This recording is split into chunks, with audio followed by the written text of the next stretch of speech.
ధర్మజ్యోతితో వెలిగించుకొచ్చిన దీపాలతో ఈ కాగడాలను వెలిగించండి. ఆడిని లేపేసి ఆ కాగడాలతోటే ఆడి స్థితికి నిప్పెట్టండి.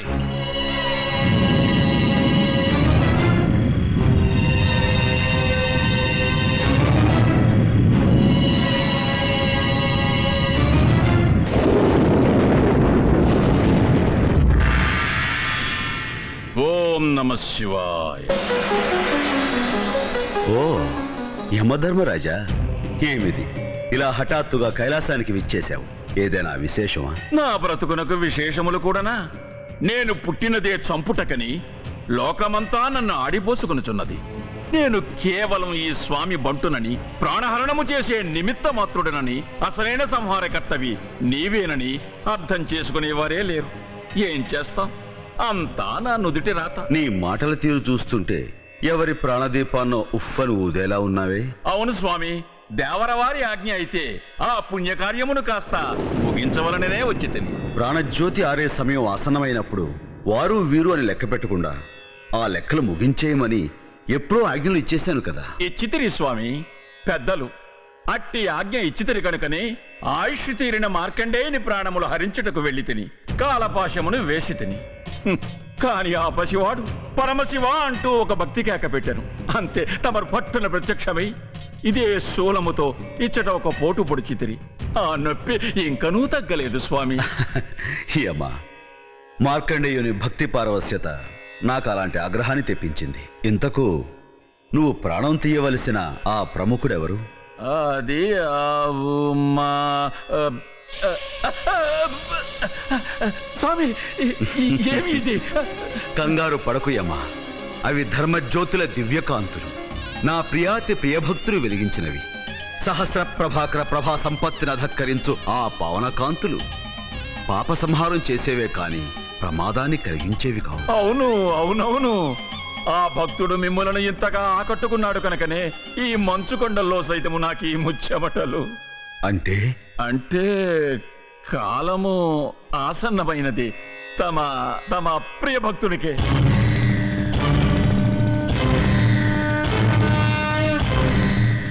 స్వామి, ఆవేశపడకండి. ఆగ్రహంతో ఆ మూడవ కంటిని తెరవకండి. ఆక్రోషంతో ఆ త్రిశూలాన్ని ఎత్తకండి. మీ ప్రియభక్తుని ప్రాణాలు తీయడమో తీయకపోవడమో ఇక మీ ఇష్టం. ఇదిగో పాశం. ఓం నమ శివాయ.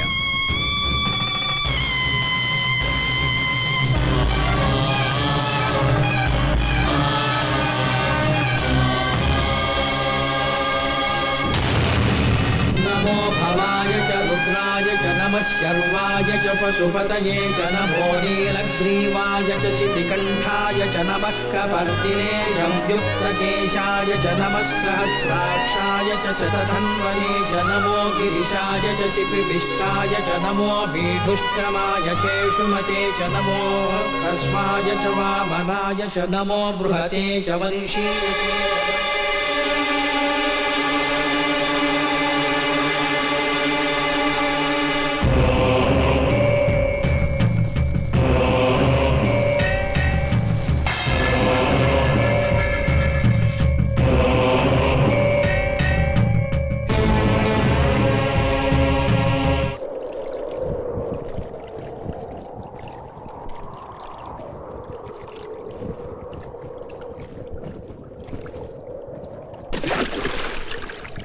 మహారాజా, మహారాజా, ఎన్నో ఏళ్లు తపస్సు చేసి సాధించిన కాలజ్ఞాన గ్రంథాన్ని ఇలా నీటిపాలు చేశారెందుకు? నా తపశ్శక్తి వల్ల నుదుటి రాతల్ని తెలుసుకునే జ్ఞానాన్ని వరంగా పొందాను. కానీ ఆ రాతను మార్చగలిగే శక్తి ఆ జ్ఞానానికి లేనప్పుడు ఏం ప్రయోజనం? ఇప్పుడు ఏం జరిగిందని ఈ నిర్ణయం తీసుకున్నారు? ఇంకా ఏం జరగాలి? మీలాంటి మహానుభావుడు అదృశ్యమయ్యే దృశ్యాన్ని చూపించింది ఆ గ్రంథం. అంటే ఈ రోజు సూర్యుడు అస్తమించే లోపల మీరు మమ్మల్ని అందరినీ వదిలి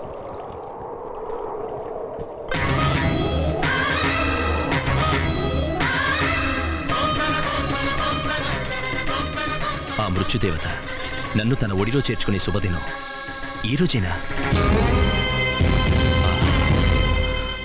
మృత్యు వచ్చే దినం శుభదినమా? మహారాజా, జీవితంలో ఒకే ఒకసారి వచ్చే పండగ ఈ మృత్యువు. అందరికీ చెప్పకుండా వస్తుంది, నాకు చెప్పి వస్తోంది. అద్భుతమైన ఈ పండుగను నేను కోటిలింగ క్షేత్రంలోనే ఆచరించుకోవాలి. సెలవిప్పించండి.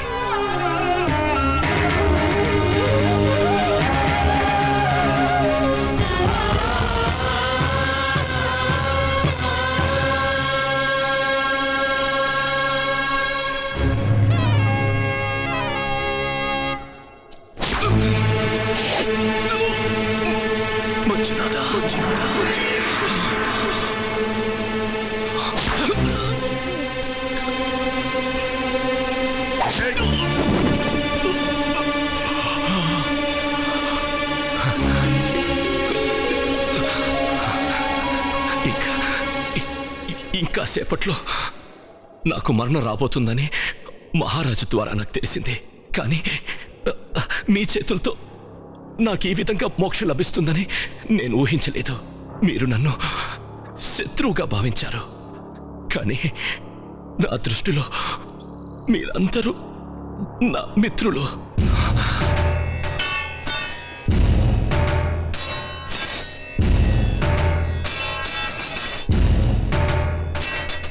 పరమేశ్వరుని సన్నిధికి నన్ను సాగనంపుతున్న మీ అందరికీ నా హృదయపూర్వక కృతజ్ఞతలు. వెళ్లే ముందు ఒకటి చెప్పాలనిపిస్తోంది. మరణం అనేది ప్రకృతి సిద్ధంగా జరగవలసిన ఒక ధర్మం. మనిషి మనిషిని చంపడం అధర్మం. ప్రేమించడం నేర్చుకుంటే అందరూ దైవ స్వరూపులవుతారు. ఇది నా జీవితం నాకు నేర్పించిన పాఠం. మేమెంత తప్పు చేశామో మాకిప్పుడే తెలిసింది. మనిషి రూపంలో ఉన్న దేవుణ్ణి మేం కిరాతకంగా పొడి చేశాం. దయచేసి మమ్మల్ని అందరినీ క్షమించు మంజు. క్షమించు మంజు, క్షమించు. క్షమించవలసింది నేను కాదు.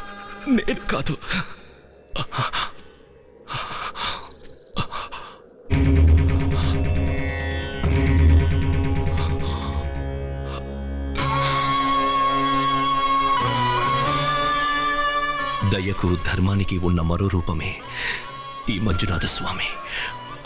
అందరూ ఆయన శరణు కోరండి. ఆవేశంతో అజ్ఞానంతో వీళ్ళు తప్పు చేశారు. దయచేసి వీళ్ళందరినీ క్షమించు స్వామి, క్షమించు.